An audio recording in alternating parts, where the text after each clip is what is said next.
all night. They are very good. They're a very good football team. They're very sound defensively, and they just did a really good job of limiting explosive plays tonight. And they really did a good job down on the goal line. We just decided, we showed that look pre-timeout. We had an answer. We figured they were going to slide the front to the two jumbo guys.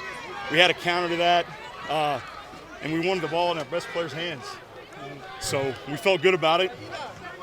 We tried to be calculated down here. We tried not to do anything rash or stupid.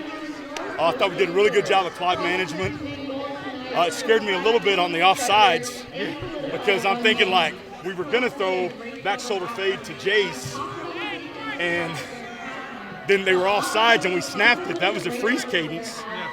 And now I'm thinking like, I hope the clock doesn't run out, but it ended up working out for us. Prosper made sure that nothing was easy tonight, especially within the 2-yard line. Hayden Siano was hitting Eli. It was really tough. What does it say about your team and to give the ball to Eli and then to run over a guy for the game-winning touchdown? Yeah, well, I just know this: life in 5-6A on the road this year is going to be extremely difficult because, look at the setting tonight.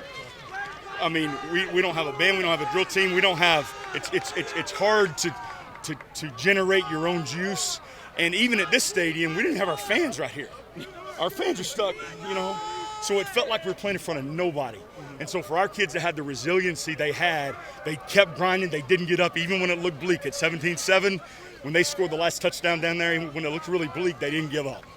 I'm unbelievably proud of them for that. That's what you told me Monday, just bringing that juice and that energy. Yeah. And y'all get down 17-7. There was no quit in this team. No. How proud are you of these guys? Extremely proud. I mean, they had every reason to fold it up, start pointing fingers, this guy's fault, that guy's fault, whatever, and they didn't do it.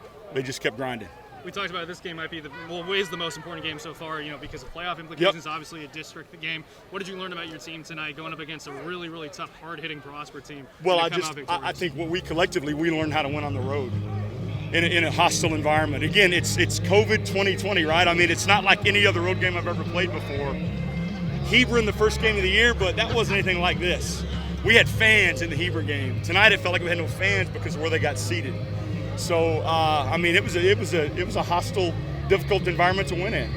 Y'all had to overcome some obstacles too. I think Grayson got hurt. I didn't see much of him. Yeah, early. Can you talk about just overcoming? Yeah, well, we lost Grayson early. We lost Jordan Eubanks early.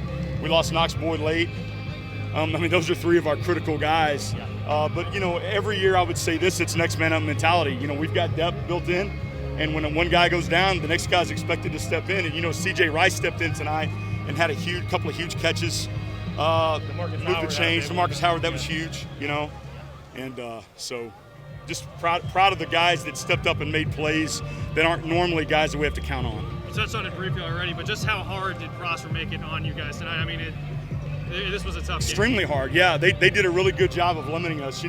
My team played them in the quarterfinals last year, so they have and we're really identical to what we were at Rockwall. Yeah. They just had an awesome opportunity, as we did. They're no strangers to me either. They played us a lot differently tonight than we've ever seen them play before. And again, I give them credit. They had a great plan tonight.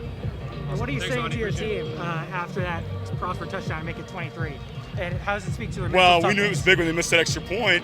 I just told the team, I said, look, 3.5 minutes for us is an eternity. We had 2 timeouts. I said, we don't have to hurry. We just got to make a play. Yeah, and this was your second biggest game. You'd say Denton Ryan would be a pretty big game. Was this mindset of trying to win your next big game, was that work tonight? Well, at this point in time, every game's our biggest game. That's how we have to look at it. We looked at tonight as the biggest game of our season. And next week is going to be even a bigger game. And then once we look back on a season, I think you can look back on it and say, well, this game wound up being bigger than that game or whatever. But I think you're making a mistake if you don't look at every game as the biggest game. And should your team be controlling their emotion? Because that was an emotional game. But how do they control their emotions to go into the next one and not let it get carried away? We'll get their feet back on the ground Monday in practice, I promise you. And I'm right. smiling underneath this. All right, thank you, Coach. All right, thank you.